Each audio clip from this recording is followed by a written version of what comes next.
Já faz milhares de anos que os instrumentos de tortura são um dos segredos mais sinistros do homem. Dispositivos macabros projetados para esmagar, estirar, queimar e infligir o máximo de dor.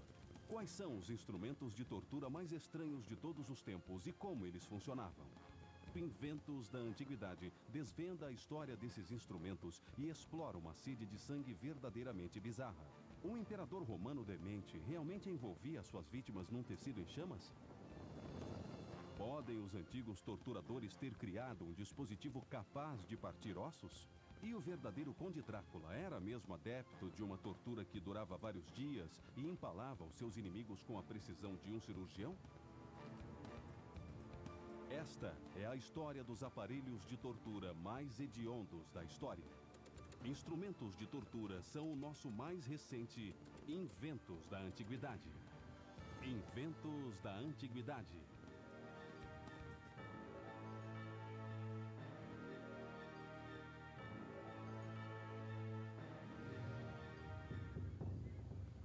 Documentos antigos relatam lesões, mutilações e mortes causadas por instrumentos de tortura. Mas seriam esses relatos verdadeiros? Inventos da Antiguidade testará os dispositivos mais misteriosos, bizarros e sofisticados do passado, para descobrir como eles realmente funcionavam. É uma investigação que começa com um exame de como a tração pode desmembrar um corpo. O estiramento do corpo com o intuito de provocar dor tem sido usado como método de tortura há milênios. Ele sempre foi praticado de diferentes maneiras, mas sempre com o mesmo princípio básico: estirar o corpo de uma pessoa até o seu ponto de menor resistência ceder. Existem relatos históricos de como essa tração atua sobre o corpo, mas havia poucas evidências físicas para sustentá-los. Até agora. Tradicionalmente, as juntas são consideradas as partes mais fracas do corpo, porque não existem ossos no meio delas. Os ossos costumam ser muito rijos e muito resistentes às forças da tração. E, tradicionalmente, se alguma coisa é desmembrada, acontece numa junta. Mas isso nem sempre pode ser verdade. E se os antigos torturadores projetaram uma máquina que aplicasse tração ao corpo de maneira a deixar as juntas intactas e, em vez disso, partir ossos? Nenhuma câmara de tortura que se prezasse estaria completa sem um cavalo de estiramento. Era um dos aparelhos de persuasão mais comuns da antiguidade. O cavalo de estiramento existe há milhares de anos e foi usado pela primeira vez na antiga Grécia. Na Grécia Antiga, a tortura era aceita como parte do sistema judiciário. Não se podia torturar cidadãos gregos, mas você podia torturar os seus escravos. Os escravos, especialmente na Grécia Antiga, nem eram considerados humanos. Frequentemente, eles eram considerados ferramentas. Um escritor se refere aos escravos como apenas coisas com pés de homens, que realmente não são homens. E acreditava-se que uma das únicas maneiras de se extrair a verdade dos escravos era literalmente arrancando a verdade deles. Relatos históricos descrevem com detalhes surpreendentes o resultado dessa tortura. Seu corpo foi tracionado com tanta crueldade que se desmembrou nas juntas. Para investigar como o dispositivo atuava sobre os corpos das vítimas da Grécia Antiga aos dias de hoje, Richard Windley construiu um modelo de um dos primeiros cavalos de estiramento. A peça principal era praticamente como uma escada, consistindo de 2 suportes principais longos, com tábuas transversais, e havia uma espécie de molinete nesta ponta. É isto aqui que produz a tração, ou estiramento. Mas um dos elementos essenciais deste aparelho é este aqui, que chamamos de sistema de catraca e estiramento, que é uma espécie de dispositivo de trava. E o objetivo disto é promover o aumento gradual da tração, de maneira que a cada clique da catraca se obtém outro nível de tração e, assim, mais desconforto para o pobre infeliz que, no caso, está amarrado a este aparelho. O cirurgião Mike Edwards se une a Richard para descobrir o que o acúmulo de tensão resultante faria ao corpo. Isso nunca foi testado. Até agora. Richard e Mike estão usando uma junta de perna de porco para testar a potência do aparelho.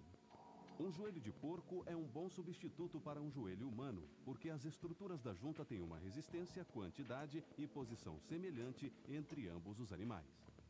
Veja se a tração está sendo exercida de maneira igual. Ok. Assim? Sim, acho que deu. Tá bom. Não se soltou. James Dean, especialista na criação de imagens tridimensionais, está usando uma tecnologia especialmente criada para as investigações do inventos da antiguidade. Isto é um joelho de porco, e se examinarmos depois de tirar a pele, veremos as estruturas subjacentes que mantêm a integridade do joelho. E de início podemos ver os músculos e na parte de baixo temos tendões. E aqui em cima de novo você pode ver que temos o quadríceps. Os tendões que ligam os músculos à patela do joelho. E então também temos os ligamentos, que são responsáveis pelas ligações de osso com osso. E se simularmos a atuação do aparelho e começarmos a aplicar tração ao modelo, você pode ver que para começar são os músculos que se opõem a essa força. As fibras musculares estão se contraindo, estão tentando manter a integridade do joelho. Mas se continuarmos a aplicar a tração, você verá quando fizermos um zoom que o músculo está começando a ceder, que os filamentos do músculo estão sendo lacerados e que o músculo em si está perdendo a habilidade de se contrair e manter a integridade do joelho. Vemos os primeiros sinais de distensão. Espera. Aconteceu alguma coisa aqui. Tá estalando, hein? Está estalando. Bom, eu acho que um dos tendões acaba de se romper bem aqui, na parte posterior da junta do joelho. Eu ouvi alguma coisa partir ou foi engano? Não, você ouviu. Alguma coisa definitivamente aconteceu, mas eu não acho que falta muito antes de começar a se desfazer. Eu acho que provavelmente estamos descobrindo que, com certeza, ocorre um estiramento dentro do joelho. Então, aumente um pouco e vamos continuar. Então nós vimos que, aplicando tração contínua ao joelho, conseguimos romper o tendão da patela que se separou do osso. E isso deixou a patela flutuando livremente. Então, se fizermos um zoom e dermos uma olhada, são as fibras de Sharpey na extremidade do tendão que podemos ver que prendem o tendão ao osso, que virtualmente foram totalmente separados dos ossos. E esta região aqui é muito vascularizada e tem grande inervação. Então, esta lesão será muito dolorosa e vai sangrar muito. E voltando à imagem no geral, podemos ver que a única coisa que não foi afetada até agora pela tração sobre o joelho foram os componentes elásticos, que são os ligamentos. Então, embora tenham sido estendidos, eles não foram lesionados. Ok, devagar agora. Eu estou vendo se esticar. Está partindo. É, está partindo. Está ouvindo? Escuta isso, já era. Partiu com muita facilidade. Pois é, já era. Já era. Nós podemos ver as duas metades. Ah, isso é interessante. Isso aqui não é o que eu esperava. Eu achava que os ligamentos iam se romper, mas veja o que aconteceu. É uma fratura. Foi o osso que sofreu uma fratura? O osso foi fraturado. Você partiu o osso. Minha nossa. A junta em si Ainda está articulando. ainda está articulando, mas o que você fez foi arrancar o osso. Na verdade, eu fraturei o osso. Você quebrou o osso com a tração. O fato do cavalo de estiramento partir o osso e deixar os ligamentos do joelho intacto contradiz os relatos antigos e a medicina moderna, porque acredita-se que os ossos sejam um material mais forte do que os ligamentos. Mas e se isso não for verdade em todas as situações? Poderia acúmulo de tensão produzido pelo cavalo de estiramento explicar esse resultado surpreendente? Enquanto continuamos a aplicar tração, podemos ver que, finalmente, é o próprio osso que é partido. E podemos ver que a placa de crescimento, que é a região do osso onde o novo tecido se forma, é a parte mais fraca do osso e foi nessa parte que o osso se partiu em 2 pedaços. Devido à maneira pela qual o aparelho lentamente aumenta a tensão, podemos ver que os componentes elásticos, que são os ligamentos, embora tenham se estendido, não foram realmente lesionados. Os componentes que não são elásticos da junta, que são o tendão e o osso, foram dilacerados. Este novo insight sobre um dos dispositivos de tortura mais comuns da história pode ser explicado devido ao fato de que ligamentos são mais elásticos do que os ossos. O aumento gradual da tensão estende os ligamentos, mas fratura os ossos. Se houver um puxão repentino em vez de um aumento gradual na tração, haverá um rompimento dos ligamentos, mas não dos ossos. Isso foi muito interessante. Não aconteceu exatamente como estava imaginando. Eu esperava que os ligamentos se rompessem, mas nós tivemos uma fratura. Então eu acho que descobrimos uma coisa hoje. Antes, nós pensamos que haveria um rompimento de ligamentos. Mas agora nós sabemos que se colocarmos uma pessoa no aparelho, ela provavelmente terá fraturas. E a ocorrência de uma fratura mudou a minha visão de como o cavalo de estiramento age sobre o corpo. Na mesma época, a quase 1000 quilômetros de distância, na antiga Roma, um imperador criou uma tortura para divertir as multidões no Coliseu. Chamava-se túnica molesta e transformava sua vítima numa bola de fogo. No mundo antigo, exibições de tortura e morte eram usadas para divertir as massas. E um grande exemplo dessa prática eram os Jogos Romanos. Os jogos eram eventos colossais que se realizavam por todo o Império Romano. Ouvimos todo tipo de relatos sobre formas de tortura muito horripilantes e muito exibicionistas que foram criadas para que alguém tivesse uma morte excruciante à vista de todos. E um homem que parecia apreciar muito esses novos e engenhosos tormentos era Nero, o então imperador. Entre os imperadores romanos, Nero se destaca como o mais infame pelo uso que fazia de tortura e espetáculos públicos. Ele fazia com que os festivais de dor fossem requintados. Nero é lembrado como um dos torturadores mais cruéis já vistos nos anfiteatros de Roma. E criou uma tortura que transformava um homem numa bola de fogo humana. Um relato em especial, escrito no século I pelo poeta Lucílio, descreve uma tortura criada a pedido do imperador Nero. Chamava-se túnica molesta.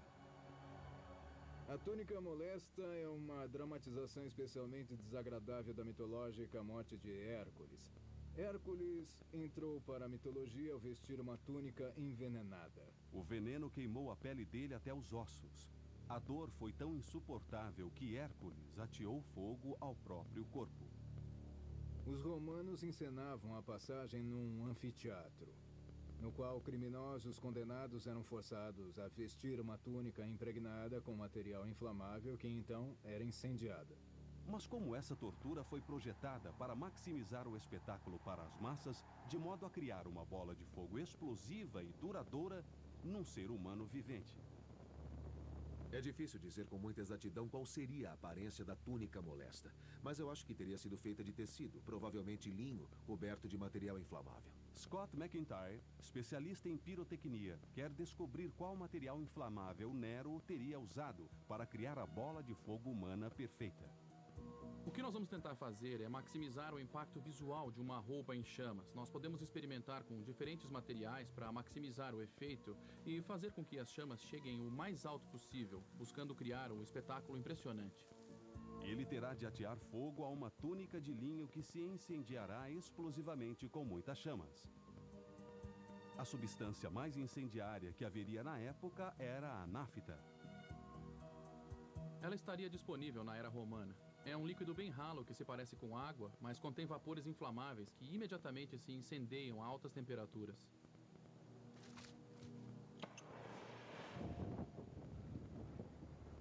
A nafta se incendeia rápido demais. Como dá pra ver, já queimou. Tivemos uma explosão instantânea de chamas, mas ela não durou muito tempo. Foi bem espetacular, mas muito curta. Contudo, talvez um antigo documento, o Livro de Mártires de Fox, possa nos dar uma pista de como conseguir chamas altas rapidamente, mas que ardam por muito tempo. Ele vestiu camisas em alguns enrijecidas com cera e pôs fogo nelas em seus jardins. Teriam os executores de Nero usado uma cera ou pasta na túnica molesta? Ao transformar um líquido inflamável em pasta, eles poderiam aplicar uma quantidade maior do combustível no linho e, assim, criado uma chama que ardia por mais tempo. Eu tenho um espessante aqui e eu espero que, misturado com a nafta, aumente o seu volume. Assim, podemos aplicar uma grande quantidade de combustível ao tecido e talvez possamos aumentar o tempo de queima e ainda assim manter as mesmas propriedades que tínhamos. Chamas instantâneas, grandes e amarelas. Já dá pra ver que está aderindo muito bem.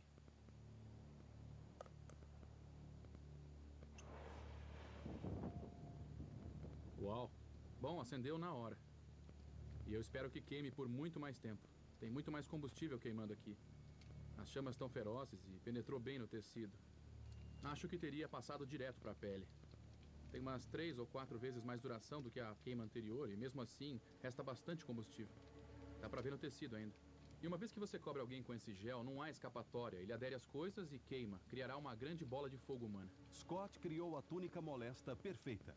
Mas como ela funcionaria em sua vítima e seria uma visão espetacular? Para descobrir, Scott vai testar o seu projeto numa pessoa de verdade, o dublê Steve Trullia. Eu acho que como dublê a coisa mais assustadora nesse tipo de queima, eu diria que é o pavor que vem lá de dentro. É um medo primordial. Você quer entrar em pânico, gritar, berrar e sair correndo, e parte do nosso trabalho é tentar controlar isso. Steve está se preparando para uma queima em todo o corpo. Ele está vestindo 5 camadas de roupas anti-chama, mas nenhum tecido é totalmente à prova de fogo. O gel de nafta não tem sido usado num humano há milhares de anos. E uma vez incendiado, é totalmente incontrolável. Faz um sinal de positivo se estiver pronto.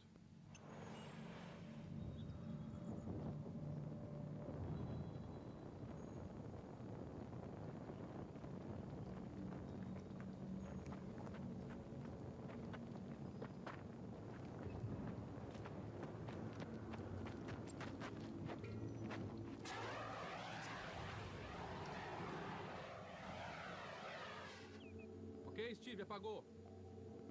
Tudo bem, Steve? Você está bem, Steve? Tudo bem?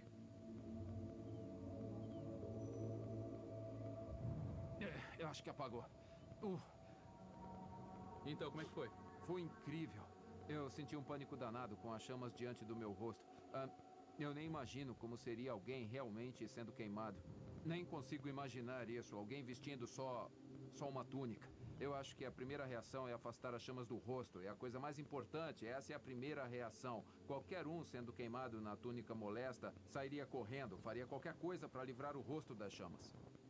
Nessa queima, as chamas ficaram tão altas e foi tão rápido que eu fiquei surpreso. Foi uma bola de fogo repentina e colossal, e não um acúmulo. Foi de uma vez só e pegou todos de surpresa. O teste revelou que as referências antigas são realistas. Era possível criar uma grande bola de fogo que arderia por 1 minuto, num espetáculo agonizante. Foi bem diferente das outras cenas com fogo que eu faço, porque eu tinha consciência desde que me chamaram que faziam isso mesmo com as pessoas, e mantive essa consciência o tempo todo durante esse processo da túnica molesta. Então foi diferente porque foi mais pungente e de certa maneira me deixou mais ciente de todo o processo. Os castigos em público também eram populares no mundo antigo, especialmente na forma de tortura. Pode a nossa investigação mostrar que esses dispositivos provocavam tanto medo e dor na vítima que ela acabaria sofrendo uma parada cardíaca? Não é possível prever o que acontecerá nessa área, pois nela ocorrem fatos estranhos. Pode haver portas como essas no oceano. Mas os olhos nem sempre são confiáveis. O Triângulo do Pacífico, na Semana do Desconhecido. Amanhã, às 11 da noite, por History. Na Etna você encontra tudo para sua casa em um só lugar. E durante todo o mês de julho, com descontos de até 70%. É o Liquida Etna, a sua chance de levar para casa móveis, objetos de decoração, tapetes, iluminação, cama, mesa e banho, utilidades e muito mais. Tudo com design, qualidade e descontos de até 70%. Então anote o Liquida Etna no seu calendário, porque descontos assim você não pode deixar passar.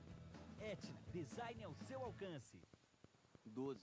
Existem 12 problemas bucais que podem afetar a saúde da minha boca. Eu fiquei surpreso quando o meu dentista me falou. Mas ele disse para eu não me preocupar. Ele me recomendou Colgate Total 12. Sua exclusiva fórmula avançada protege contra 12 problemas bucais por 12 horas. Agora meu dentista diz, 12 problemas bucais, não em uma boca saudável. Colgate Total 12. 12 horas de proteção completa para uma boca mais saudável. Colgate, a marca número 1 em recomendação dos dentistas. Perca peso, tonifique os músculos e ganhe alta performance em condicionamento físico com 10 minutos diários e no conforto da sua casa. Chegou Orbitrack 10 Minutes Elite. Orbitrack é o único que simula o movimento natural do corpo sem causar impactos às articulações.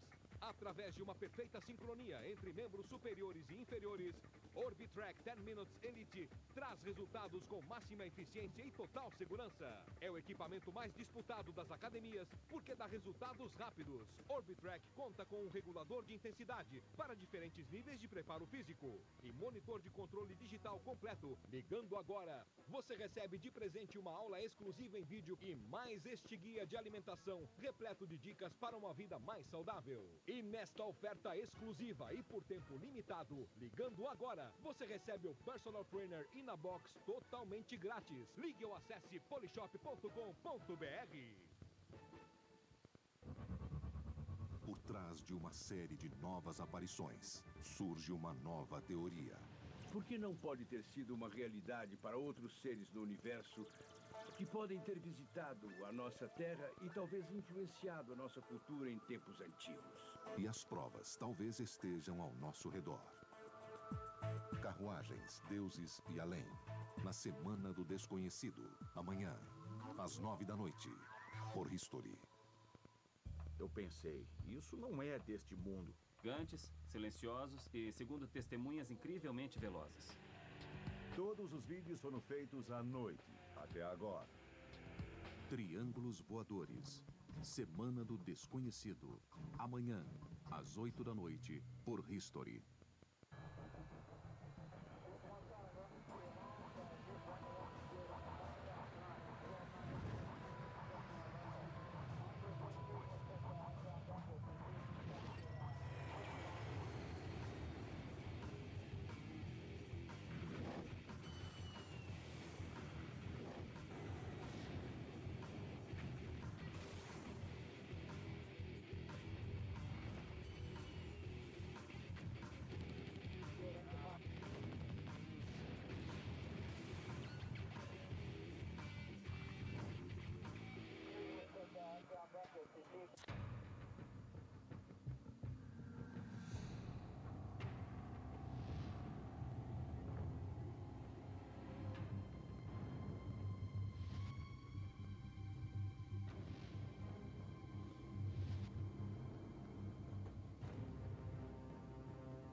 Semana do Desconhecido.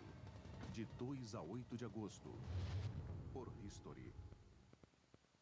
O açoitamento era uma das formas mais comuns de punição no mundo antigo. O chicote EI sempre foi um dispositivo muito eficaz para causar dor, seja por punição ou por tortura. A sua própria simplicidade é um dos seus maiores atributos. E ele nunca foi mais difundido do que no Império Romano. Os romanos pareciam favorecer o açoitamento, pois costumamos evocar Jesus Cristo sendo chicoteado a caminho da cruz. O açoitamento era uma forma muito comum de punição. E essa popularidade levou ao avanço tecnológico do chicote, e o mais temido de todos era chamado escorpião. Este chicote tem peças de metal nas pontas, na forma de gancho, e elas são muito afiadas. Então, este dispositivo causa muitos estragos. Se os ganchos penetrarem na carne e forem puxados, dá para imaginar que causarão lesões bem significativas. Eles poderiam arrancar a pele das costas de um humano? Ou mesmo penetrar até os ossos? No Império Romano, as punições seguiam leis muito rígidas. Eles haviam criado regras especiais que permitiam apenas um máximo de 40 chibatadas. Dar mais de 40 chibatadas era uma ofensa. Ir além do limite de 40 chibatadas poderia causar uma morte acidental. Então o que eles faziam era infligir 39. Então, mesmo errando na conta, ainda se garantiam. Para descobrir o que 39 chibatadas do escorpião fariam à carne, Richard Windley vai se reunir ao cirurgião Mike Edwards. Eles vão testar o efeito do chicote numa carcaça de porco. A carne de porco é bem parecida com a carne humana, porque sua pele e tecidos são parecidos em ambos os animais. Richard desfere 39 chibatadas com o chicote. A carne do porco não terá hematomas nem sangramento, porque não é um tecido vivo, mas poderá mostrar os efeitos físicos das lacerações. Ok. Bom, podemos ver aqui que há muitas e muitas lacerações de cerca de 1 centímetro. E você pode ver aqui que esta é uma laceração bem profunda. É. Pela estrutura deste gancho, dá para ver o efeito que teria quando ele atingisse os tecidos e então, quando fosse puxado, rasgaria a carne.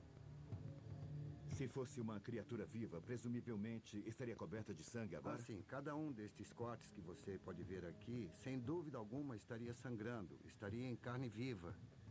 Mas a lei que restringia o castigo a 39 chibatadas não se aplicava a todos. Aqueles condenados à crucificação podiam ser açoitados até ficarem à beira da morte. Mas o que aconteceria se a vítima levasse mais de 39 chibatadas? Muito provavelmente a sua pele seria arrancada. Acho que existem chances de você atingir até os ossos com uma coisa dessas.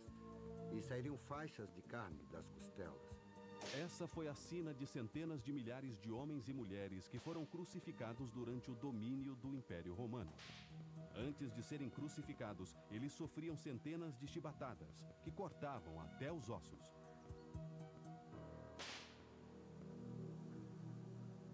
Uma outra forma de punição foi usada milhares de anos depois na Europa medieval, numa era em que se acreditava que a pena deveria ser proporcional ao crime. Se o pecado havia sido mentir ou blasfemar, a sentença seria executada na boca, com a pera da angústia. A pera é um insulto, é uma agressão ao corpo humano. A nossa boca é usada para respirar, para comer, para nos comunicar, e a pera é uma violação de tudo isso.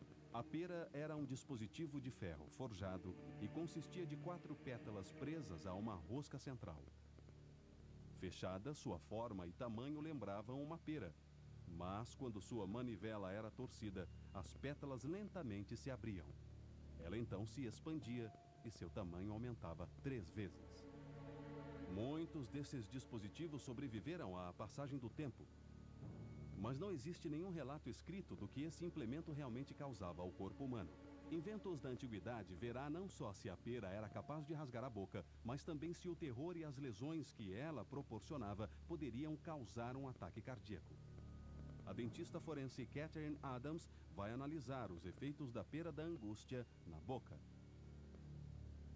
A tortura, em muitos aspectos, é o puro horror de pensar o que essa coisa vai fazer. Uma coisa será inserida contra a sua vontade na sua boca. O primeiro obstáculo do torturador serão os dentes. E é provável que o próprio peso disso vá quebrar alguns dentes. Os dentes possuem uma grande quantidade de terminações nervosas. Portanto, os danos causariam muita dor. Uma vez dentro da boca, a ideia então era abrir a pera, fazendo com que as folhas expandissem o maxilar. Elas ficariam sobre as superfícies internas dos dentes e afastariam os dentes cada vez mais. Finalmente, os dentes seriam arrancados pela raiz. Se você já extraiu algum dente no dentista, sabe que os nervos foram anestesiados. Mas imagine fazer isso sem anestésico. Enquanto a pera se expande, o que acontece é que o maxilar vai se deslocar. Além disso, haverá um inchaço na parte posterior da boca. E é possível que as vias aéreas comecem a se fechar. A obstrução da boca, o choque e a constrição da traqueia tornaria a respiração cada vez mais difícil. Isso levaria à hipoxia, que é a redução do nível de oxigênio no sangue. A hipoxia terá efeitos significativos sobre o resto do corpo. Os órgãos principais ficarão privados de oxigênio, especialmente o cérebro.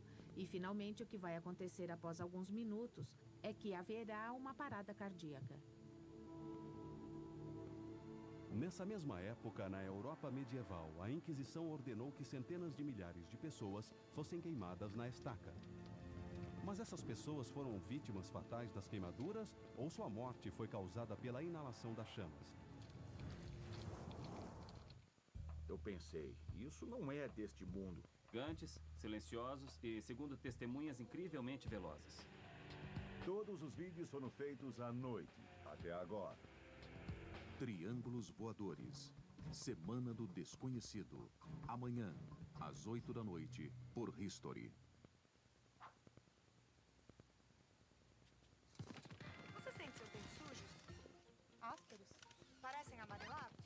É o tártaro.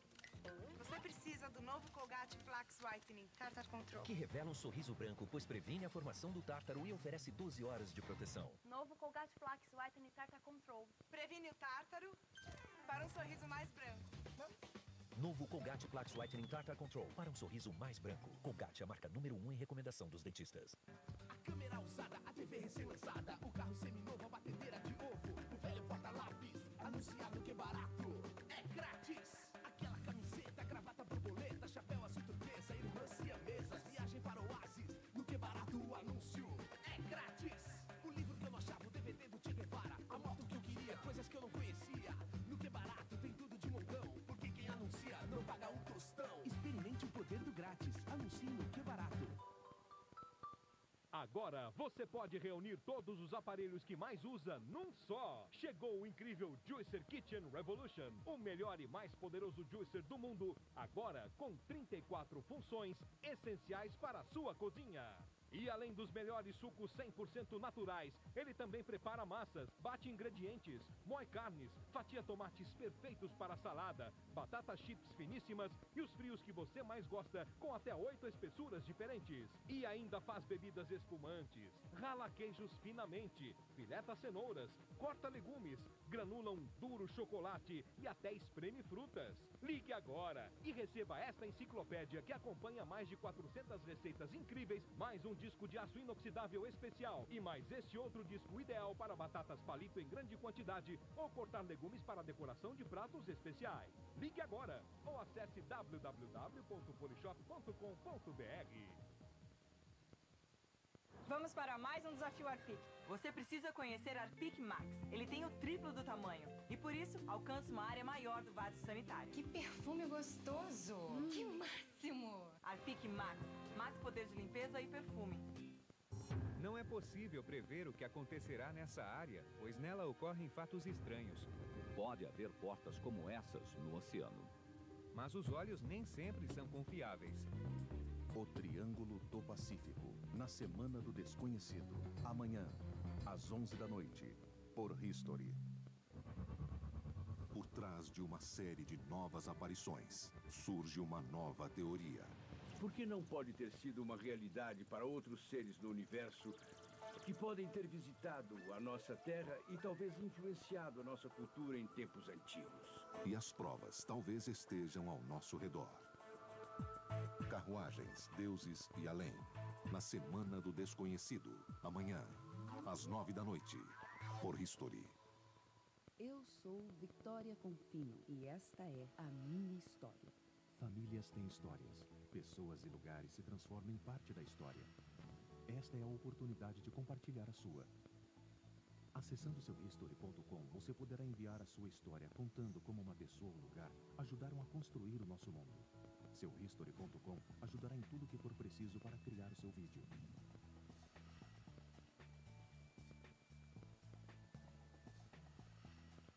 Sua história poderá ser mostrada na TV. Uma história está esperando para ser contada. Conte a sua em seuhistory.com.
Semana do Desconhecido, de 2 a 8 de agosto, por History.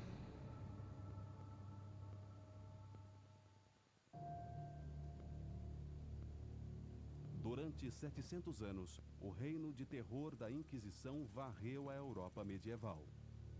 Ela foi criada pela Igreja Católica Romana para esmagar a oposição daqueles que eram considerados infiéis.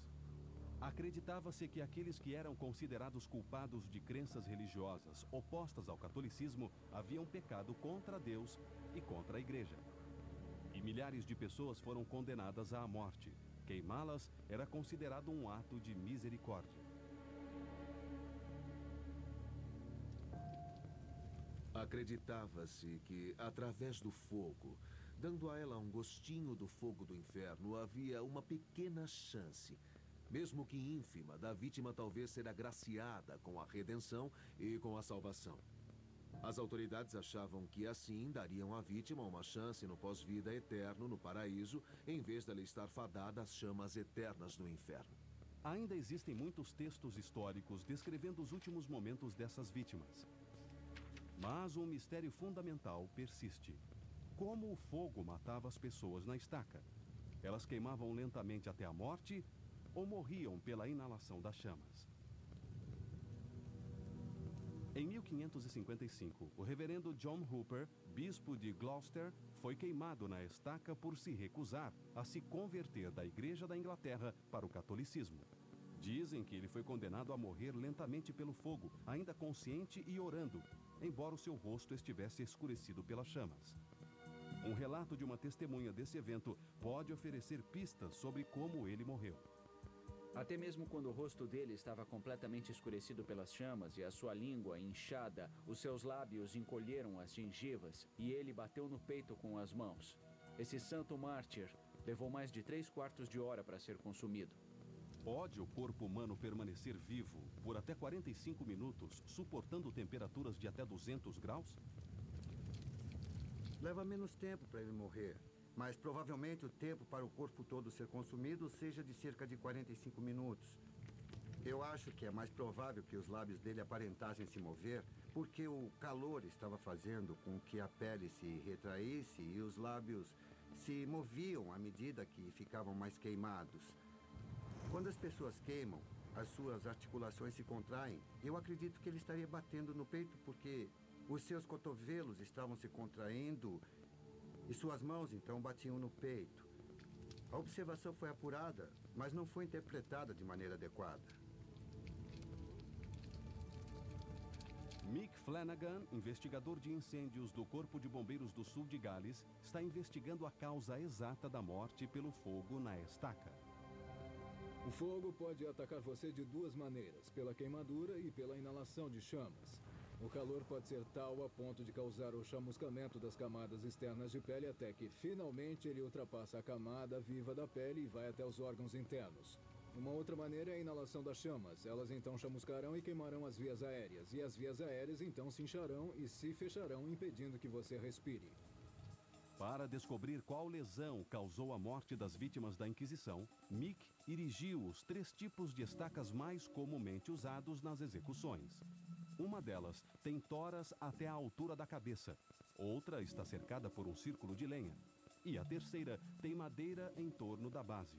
Este é o tipo de estaca em que se acredita que o reverendo John Hooper morreu. Para descobrir as causas da morte, Mick vai monitorar a altura das chamas e a temperatura em cada estaca. Se a temperatura exceder 60 graus Celsius por mais de 15 minutos, Mick saberá que a vítima morreu queimada. Se as chamas chegarem à altura da cabeça na estaca antes disso, a vítima morreu por inalação de fumaça. Quase que imediatamente, ele obtém uma leitura de uma das estacas. Devido ao ângulo das toras na primeira estaca, as chamas subiram direto até o nível onde colocamos os nossos sensores na estaca. Eles teriam sido envoltos pelas chamas muito rápido, e isso significa que eles teriam inalado chamas, e ao inalar as chamas, eles teriam morrido rapidamente. Se alguém inalasse a fumaça das chamas, as partes afetadas seriam o revestimento da árvore respiratória. Se a garganta é danificada pelo aumento do calor local, então ela inchará e poderá impedir que você inale ar e o leve até os pulmões. A vítima morreria de sufocamento, e se as chamas penetrassem mais fundo nos pulmões... Isso também causaria uma resposta inflamatória e haveria acúmulo de fluido nos pulmões. E por fim, você poderia se afogar nas suas próprias secreções. Então, a pessoa na estaca com as toras empilhadas até a altura da cabeça estaria morta em menos de 2 minutos. Mas e quanto ao tipo de estaca a que o reverendo John Hooper estava amarrado? Qualquer um que estivesse amarrado àquela estaca agora estaria sentindo a enorme agonia da pele saindo da parte inferior das pernas, subindo pelas coxas e até as partes baixas do corpo. E quanto maior a exposição, maior a gravidade dos ferimentos. As queimaduras são classificadas de 1º a 3º grau. Na queimadura de 1º grau, ocorre apenas o aquecimento da epiderme e tudo que se vê é uma vermelhidão da pele. Na queimadura de 2º grau, a dor aumenta mais na escala, porque é quando se vê a camada epidérmica ou a camada mais superficial arrancada por baixo e bolhas se formando. E essas bolhas podem ser muito dolorosas devido ao estiramento causado na pele. A queimadura de 3º grau atinge todas as camadas. Então envolve não só a camada epidérmica, como também envolve a camada dérmica. Além desse ponto, a pele está morta e a gordura, músculo e os órgãos subjacentes estão destruídos. A vítima ainda está viva e consciente, mas a parte inferior do corpo está sendo queimada. Este sofrimento dura apenas mais alguns minutos até as chamas chegarem ao seu rosto. Eles teriam inalado chamas e o mesmo aconteceria na estaca número 1. Eles terão queimaduras dentro da traqueia, o que rapidamente trará a morte. Portanto, após 5 minutos, 2 das vítimas terão morrido pela inalação das chamas. São necessários mais 10 minutos para que a pessoa no anel de fogo morra devido às queimaduras de 3º grau em todo o seu corpo. A temperatura naquele fogo está em torno de 60 graus há alguns minutos. A pessoa estaria sofrendo queimaduras por todo o corpo porque o fogo a está cercando. As chamas não chegaram a tocá-la, mas o calor intenso do fogo terá provocado grandes queimaduras. Após 15 minutos, todas as vítimas teriam morrido. Mas as causas da morte variaram. Sabemos que nas estacas 1 e 2, o fogo atacaria as pessoas amarradas àquela estaca pela inalação de chamas, enquanto na 3ª estaca, o calor irradiado teria sido a causa de sua morte. Portanto, a análise moderna mostrou pela primeira vez o que realmente causava a morte das vítimas na estaca. Essa descoberta pode lançar uma nova luz sobre a morte do reverendo John Hooper. Documentos antigos o retratam queimando numa estaca cuja base estava cercada de lenha.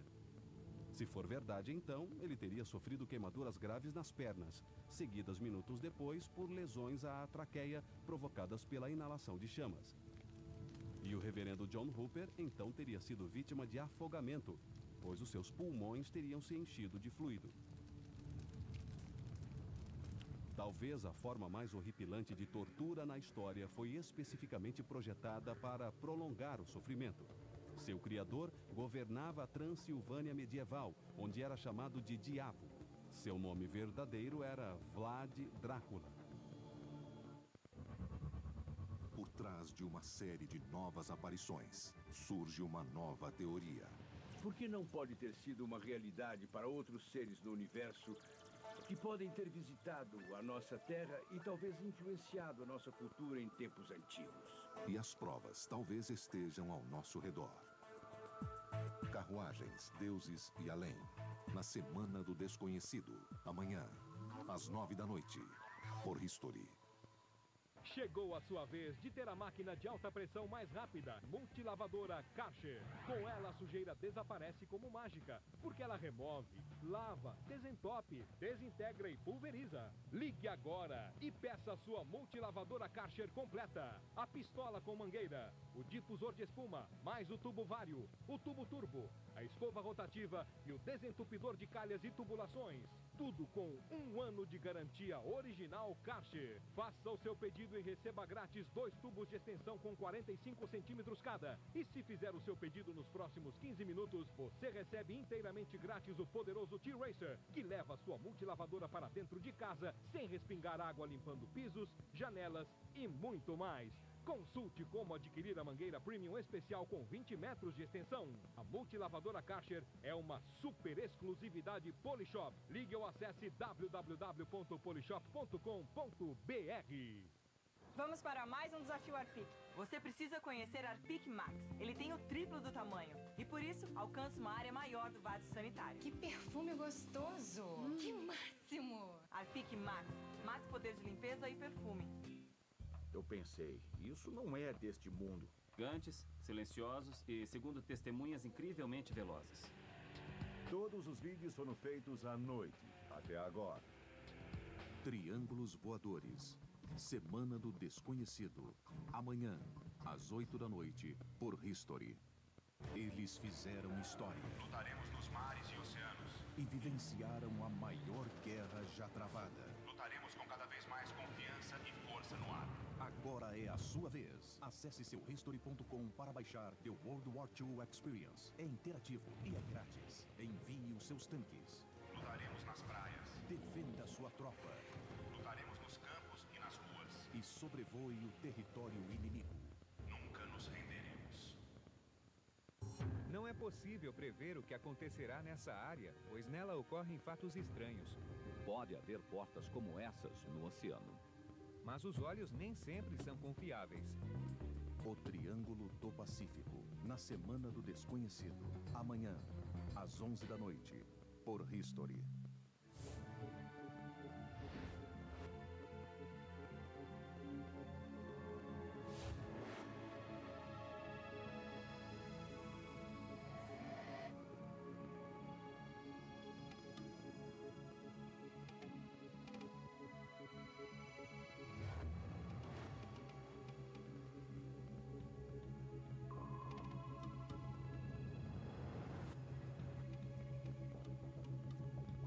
Semana do Desconhecido, de 2 a 8 de agosto, por History.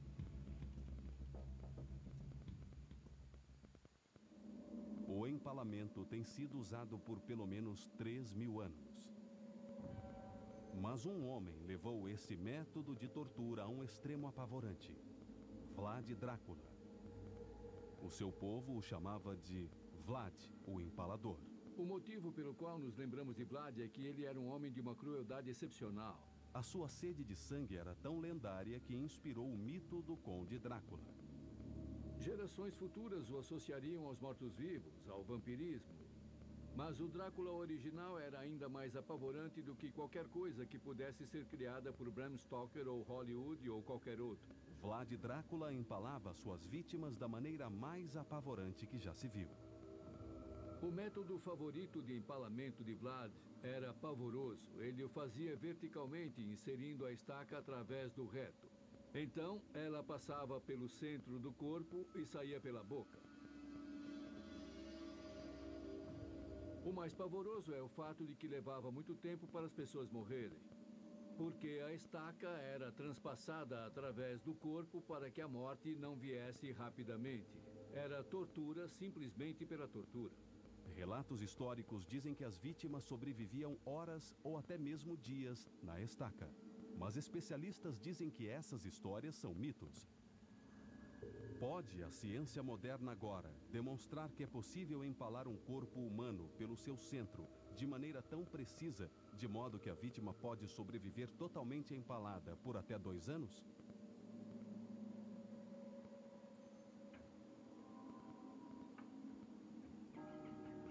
O historiador e criminologista Marion Troll vai viajar até o coração da Romênia para descobrir o verdadeiro Drácula, 500 anos após a sua morte.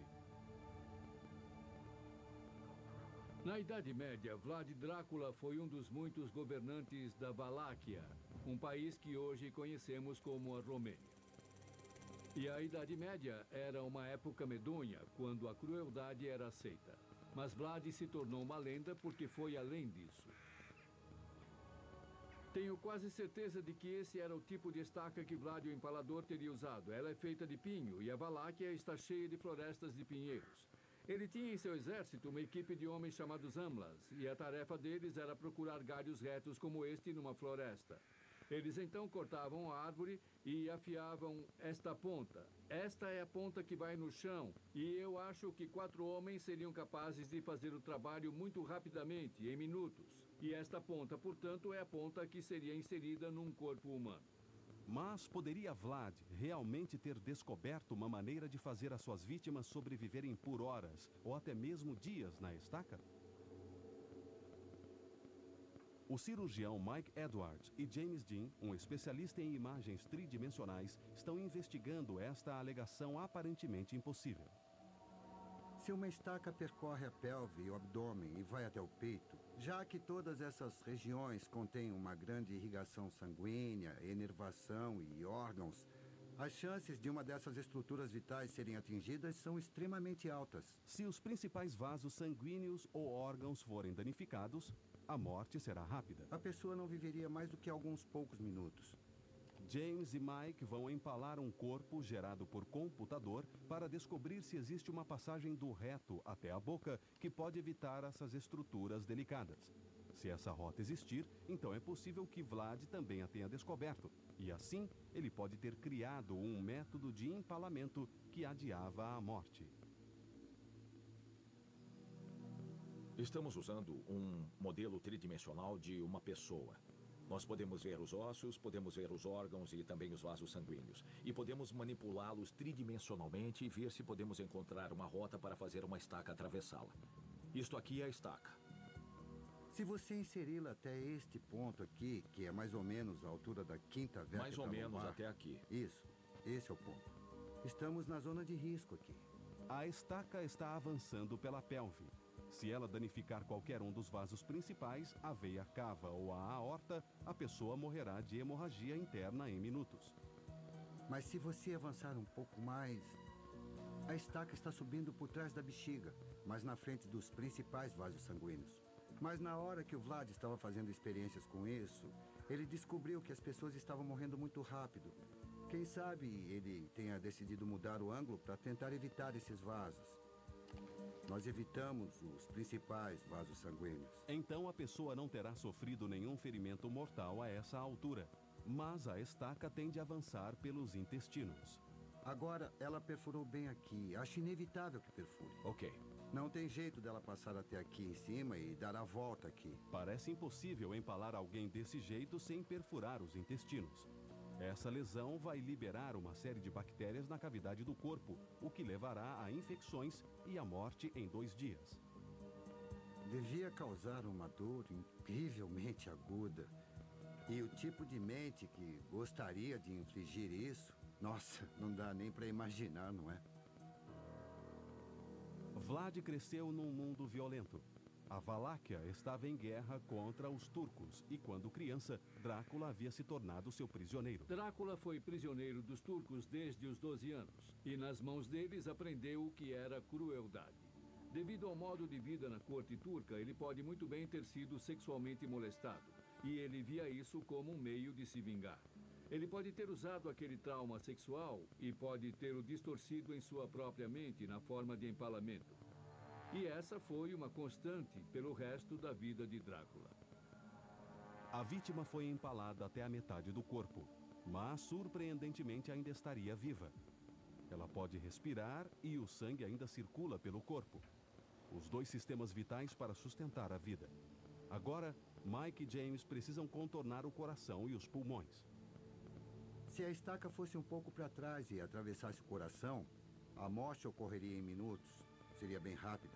Eu acho que precisamos maximizar esse espaço entre o coração e a parte de trás do externo, porque aí a estaca irá para cima e empurrará o coração para trás, em vez de perfurá-lo. O externo ou a caixa torácica desviaria a estaca de volta para a cavidade corporal. Está raspando o interior do externo. Nós não perfuramos os pulmões, embora, obviamente, deva estar causando problemas de respiração. Eu diria que a respiração seria muito difícil e muito trabalhosa. Vamos avançar a estaca, sim, e vamos ver como ela passa pela traqueia. Tenho a impressão de que a vítima estaria sentindo, se ainda estivesse viva, estaria sentindo isto aqui atravessar. E a reação natural seria puxar a cabeça para trás, para permitir a essa coisa subir. Está subindo cada vez mais. Vamos atravessá-la agora. Para poder respirar, a via aérea da vítima precisa estar livre. E eu acho que a essa altura, quando está saindo pelo pescoço, isso não é compatível com a vida, porque não existe mais uma via aérea. À primeira vista, parece impossível empalar uma pessoa e mantê-la viva por vários dias. A pessoa morreria sufocada. Mas James tem uma ideia que pode levar a uma descoberta horripilante. Pensando bem, pode ser que a ponta dela fosse bem mais longa. Nesse caso, a parte que está saindo pelo pescoço e pela boca seria bem mais fina. Se a ponta na extremidade da estaca fosse mais fina, não bloquearia a traqueia da vítima, permitindo que ela continuasse respirando. Se isso for possível, os antigos relatos podem estar corretos. Enquanto James e Mike seguem com a investigação, Marion está no local da vitória mais horripilante de Vlad. O ano era 1462 e Vlad estava comandando a Valáquia numa guerra contra os turcos. O seu exército tinha apenas 1/3 do tamanho daquele dos turcos, que eram bem treinados, disciplinados e bem organizados. E o exército de Vlad não era nada disso. Tudo o que lhe restava eram táticas de choque. E aqui, no campo, segundo alguns relatos, ele empalou até 20.000 pessoas. Alguns podem ter sido turcos capturados, mas a maioria era de seu próprio povo. Entre eles havia homens, mulheres e também crianças. Quando os turcos viram isso, pararam onde estavam. Mehmet II, o líder deles, ficou estarrecido, ficou pasmo. E, segundo alguns relatos, ele virou seu cavalo e retornou à Turquia, e o seu exército o seguiu. O campo dos empalados deve ser o uso mais dramático e dinâmico de tortura com fim de intimidação que o mundo já viu. Vlad foi responsável pelo maior evento de empalamento conhecido da história. Mas pode esse horror ter sido ainda mais sinistro? Pode Vlad ter garantido que aquelas 20.000 pessoas ainda estivessem vivas nas estacas? Quando a estaca passava pela boca devido à sua largura, ela teria sufocado a vítima em poucos minutos. James está afinando a ponta numa tentativa de abrir a via aérea e, assim, adiar a morte. Podemos ver na hora que a via aérea não fica tão comprometida. Potencialmente, eles ainda poderiam estar vivos. Então acho que foi assim que o Vlad fez. Acho que podemos ter feito uma descoberta aqui. É totalmente possível que ele possa ter feito isso. Eu acho que sim. Quando usamos essa abordagem, dá para ver que tem uma passagem livre, não dá? Partindo do reto direto até a parte de cima do pescoço. Então eu acho que precisamos levar aqueles textos contemporâneos mais a sério agora. Eu concordo. Vlad matou milhares de seres humanos empalando-os até a morte. Dada a quantidade de execuções, é fácil imaginar como ele pode ter experimentado com diferentes formas e tamanhos de estacas e diferentes métodos para finalmente desenvolver o procedimento mais duradouro e mais agonizante possível. De início eu não tinha certeza de que isso poderia ser feito. Nem mesmo quando eu vi na reconstrução em 3D, eu mal pude acreditar, mas agora eu acho que acredito. Surpreendentemente, os mitos que cercam a crueldade extraordinária de Vlad podem ser verdade. Os milhares de homens, mulheres e crianças que Drácula matou podem ter levado até 2 dias para morrer enquanto jaziam empalados em estacas. Inventos da Antiguidade mostrou como os dispositivos de tortura mais bizarros, misteriosos e sofisticados podem ter funcionado. E como antigos torturadores usavam seu conhecimento de tecnologia e anatomia para desenvolver técnicas para serem ainda mais horripilante. Quando o lado mais sombrio da imaginação humana se combinou ao poder da sua engenhosidade, o resultado foram instrumentos de tortura incrivelmente sofisticados. Esta noite, o universo líquido. O efeito Nostradamus, extinção em 2012. Confronto dos deuses, Ulisses, a vingança do guerreiro. Segunda Guerra Mundial, filmes perdidos, o ponto sem retorno.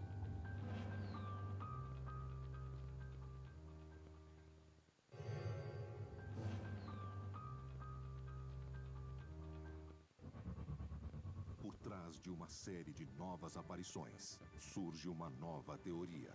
Por que não pode ter sido uma realidade para outros seres do universo que podem ter visitado a nossa Terra e talvez influenciado a nossa cultura em tempos antigos? E as provas talvez estejam ao nosso redor.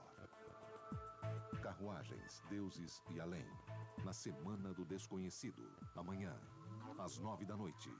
Por History. Eles fizeram história. Lutaremos nos mares e oceanos. E vivenciaram a maior guerra já travada. Lutaremos com cada vez mais confiança e força no ar. Agora é a sua vez. Acesse seuhistory.com para baixar The World War II Experience. É interativo e é grátis. Envie os seus tanques. Lutaremos nas praias. defenda sua tropa. Lutaremos nos campos e nas ruas. E sobrevoe o território inimigo. Nunca nos renderemos. Eu pensei, isso não é deste mundo. Gigantes, silenciosos e, segundo testemunhas, incrivelmente velozes. Todos os vídeos foram feitos à noite, até agora. Triângulos voadores. Semana do Desconhecido. Amanhã, às 8 da noite, por History. Eu sou Victoria Confino e esta é a minha história. Famílias têm histórias. Pessoas e lugares se transformam em parte da história. Esta é a oportunidade de compartilhar a sua. Acessando seu history.com, você poderá enviar a sua história contando como uma pessoa ou lugar ajudaram a construir o nosso mundo. Seu history.com ajudará em tudo o que for preciso para criar o seu vídeo.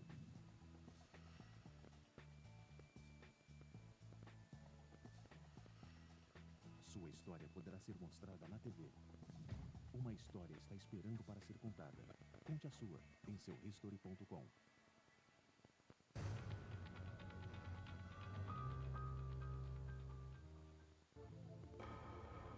Una civilización prehispánica desaparecida al suroeste de Costa Rica construyó sorprendentes esferas de piedra durante siglos que evocan misterios e incógnitas aún sin respuesta.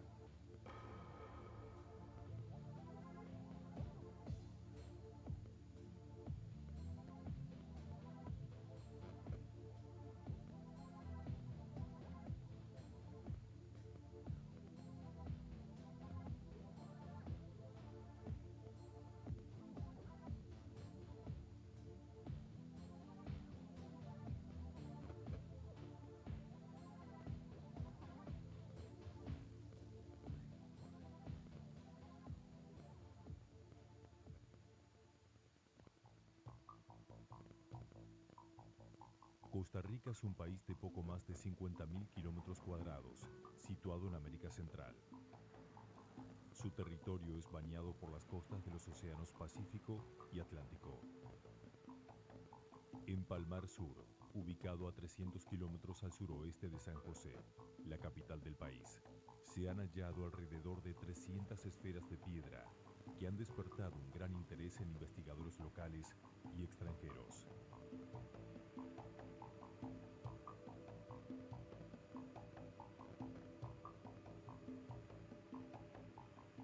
Durante siglos, las imponentes esferas de piedra se mantuvieron escondidas a la vista del hombre.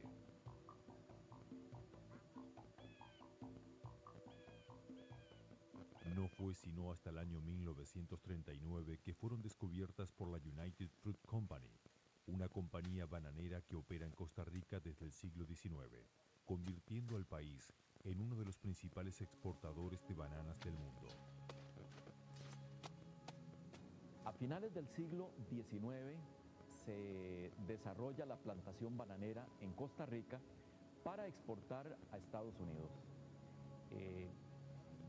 El desarrollo de la compañía bananera United Fruit Company está asociado en los años 20, 30 y 40 al nombre de el zar de la compañía bananera, que era Samuel Samurai Stone.